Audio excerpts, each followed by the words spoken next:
Welcome to your Fantasy Fulfilled, right here on ESPN the Network. I'm your host, Latasha Miles, aka Joan Madden, the Gridiron Goddess, and we are here, gentlemen and ladies, back with another highly anticipated NFL season. With Week 1 underway, it's kind of hard to make the best fantasy football decisions. No team has the exact same personnel as they did last year. No team. And I'm even talking about the X factors here, the changes in offensive and defensive coordinators.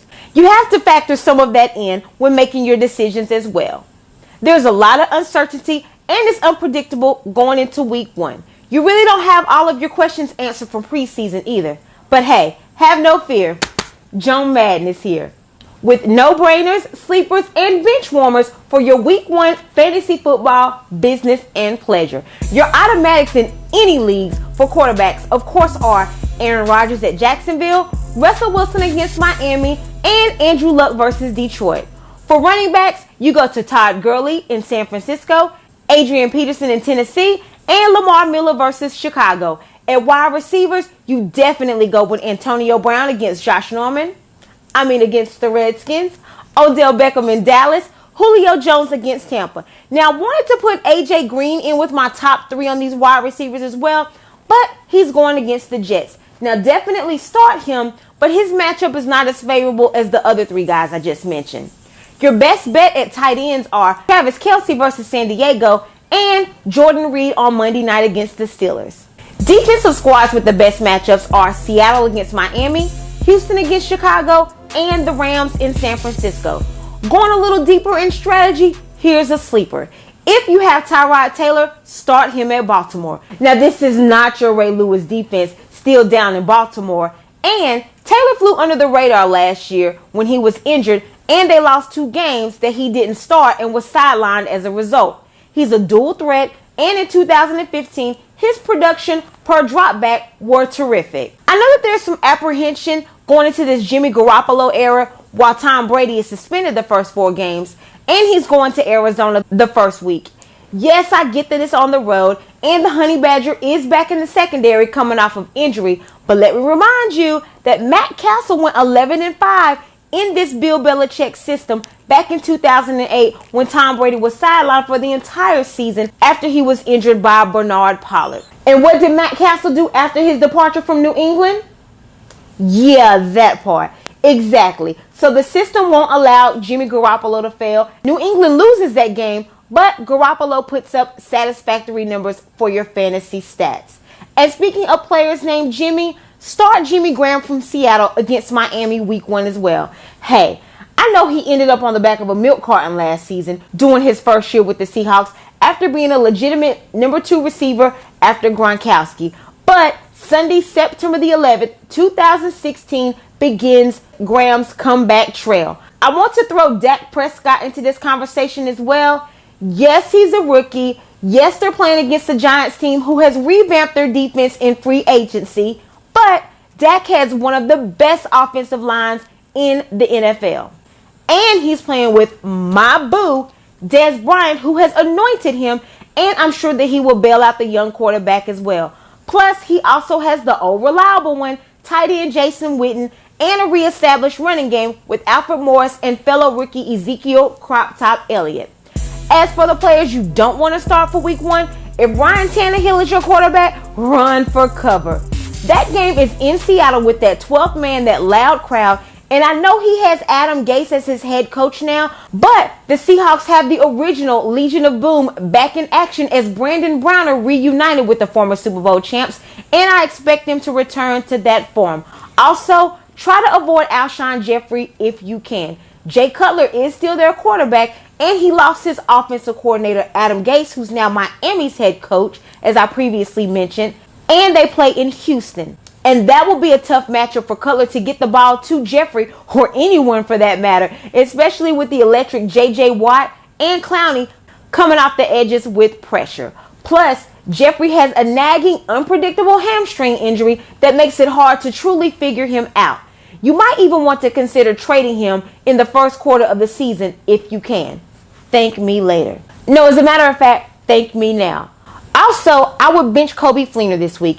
Yes, I know he's playing with the offensive goal that is Sean Payton and Drew Brees, but I think he needs a couple more weeks to fully adjust and peak with his new team.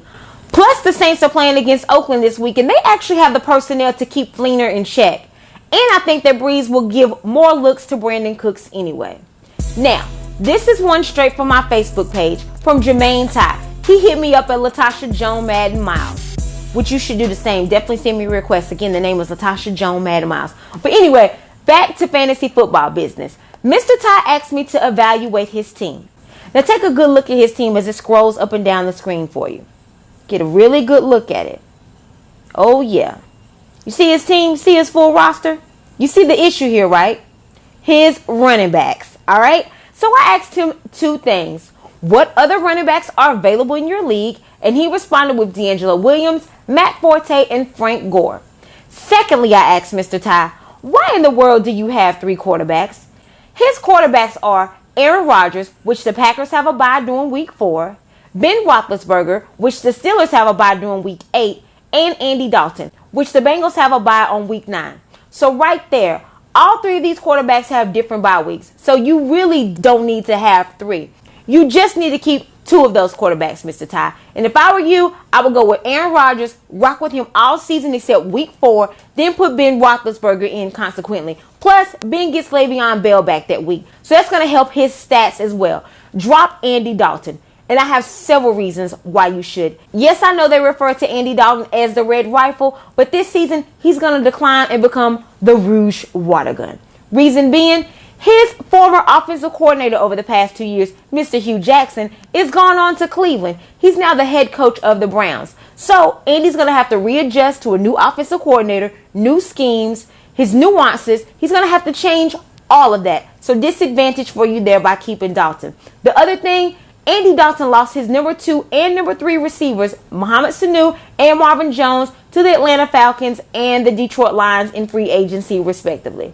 So again, drop Andy Dalton, focus more on the running back. I would probably go with Matt Forte in this situation. The Jets' philosophy is definitely to run the ball and play defense. So they're going to give the ball to Matt Forte. Yes, I know he's older, and I know that he's lost some of the spark that he once had in Chicago. But again, this is what Todd Bowles and the Jets' philosophy is. They definitely want to run the ball. If you don't want to go with Forte, you could certainly consider Gore as well, because essentially he's the only back that Indianapolis has. And they're coming back with a healthy Andrew Luck. So I'm quite sure that he's going to mix up some of his play calling and give Frank Gore the rock. I probably would avoid DeAngelo Williams. We'll only have him for the first 3 weeks because essentially Le'Veon Bell is suspended. And once Le'Veon comes back from suspension, that is going to limit DeAngelo Williams' carries significantly. Unless he has a strong 3 weeks, and then we might have ourselves a running back controversy come week 4, but it's highly doubtful. So take my advice, Mr. Ty. And if anybody else has any other questions or concerns, again, hit me up at Facebook at Latasha Joan Madden Miles. Or you can also hit me up at Twitter and Instagram at the name of @she_SPN. Or you can hit me up at my YouTube channel, which is SheSPN the Network. And lastly, you can also email me at shespn336@gmail.com.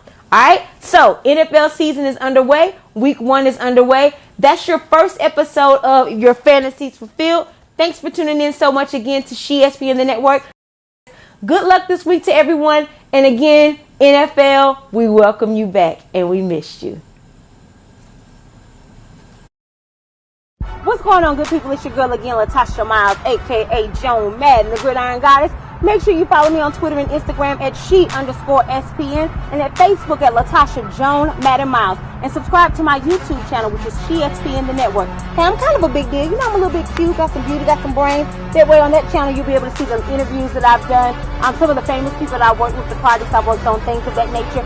And don't forget to log on to CreateSpace.com and Amazon.com and get your copies of my book, When Football Season Turns You Into His Side Chick, The Ultimate Survival Guide for Relationships and Households during football season. I appreciate your support. And hey, I gotta run. They're over here calling me on the other line. I gotta manage another fantasy football league. I'm out.